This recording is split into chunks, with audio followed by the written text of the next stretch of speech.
Hi friends, నేను మీ Soundarya. Welcome back to our channel. అందరు ఎలా ఉన్నారు? మనకు ఏదైనా ఈవినింగ్ టైం స్నాక్స్ తినాలి అని అనిపించినప్పుడు ఈజీగా గుర్తుకొచ్చేది అటుకుల మిక్చర్ అండి. ఈ రోజు వీడియోలో ఈ అటుకుల మిక్చర్ ని ఎలా ప్రిపేర్ చేసుకోవాలో నేను మీకు ఈ వీడియోలో చూపిస్తాను.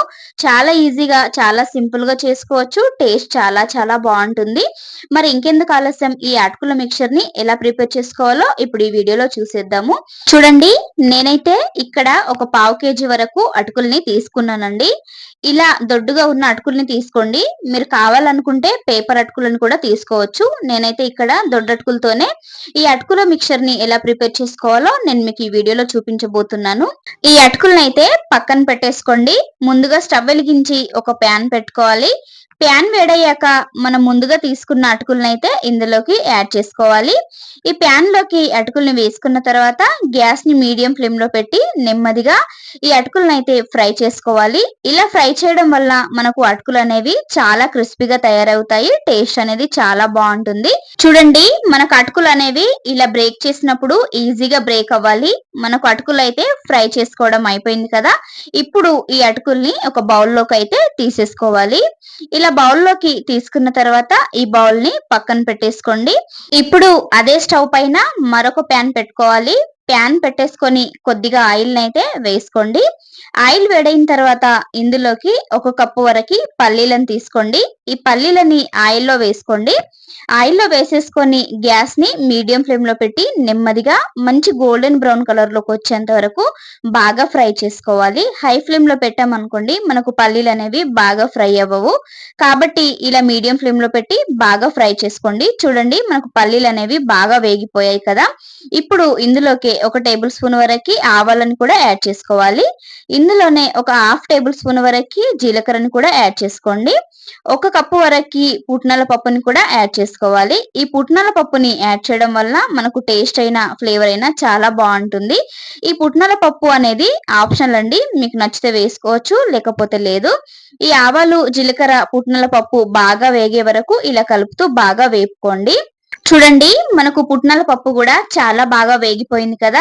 ఇప్పుడు ఇందులోకి ఒక కప్పు వరకు కరివేపాకుని యాడ్ చేసుకోండి. కరివేపాకుని కాస్త ఎక్కువగానే యాడ్ చేసుకోండి. మనకు ఫ్లేవర్ అనేది చాలా బాగుంటుంది. ఈ కరివేపాకుని వేసుకున్న తర్వాత బాగా ఫ్రై చేసుకోండి. కరివేపాకు అనేది మనకు క్రిస్పీగా తయారవ్వాలి.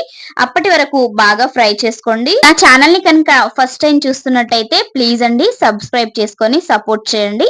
చూడండి, కరివేపాకు అనేది మనకు క్రిస్పీగా ఫ్రై అయిపోయింది కదా. ఇప్పుడు ఇందులోనే మన టేస్ట్ కి సరిపడా సాల్ట్ అయితే యాడ్ చేసుకోవాలి.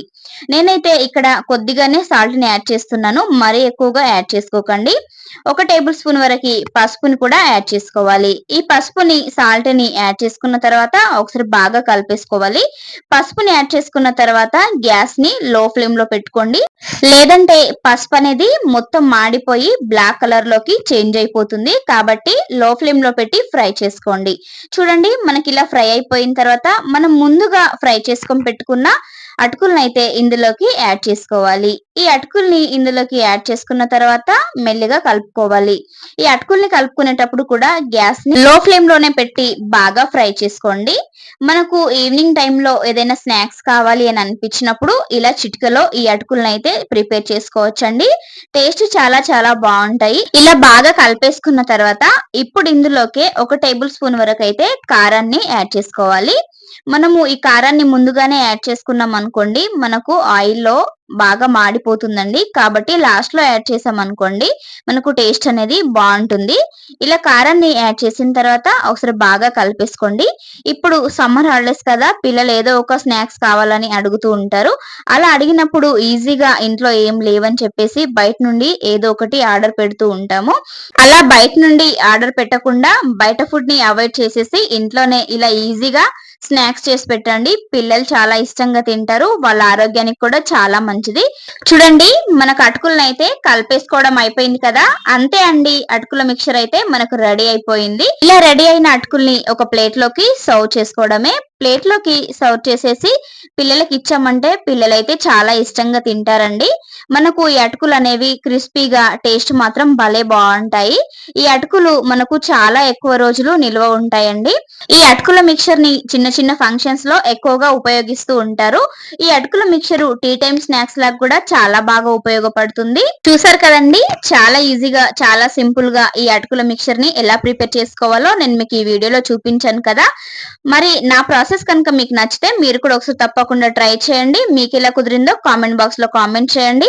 నా రెసిపీ కనుక మీకు నచ్చినట్టయితే లైక్ చేయండి, షేర్ చేయండి. మరిన్ని మంచి మంచి వీడియోస్ కోసం మన ఛానెల్‌ని సబ్స్క్రైబ్ చేయండి. పక్కనే ఉన్న బెల్ ఐకాన్‌ని క్లిక్ చేయండి. ఓకే ఫ్రెండ్స్, బాయ్ మరి.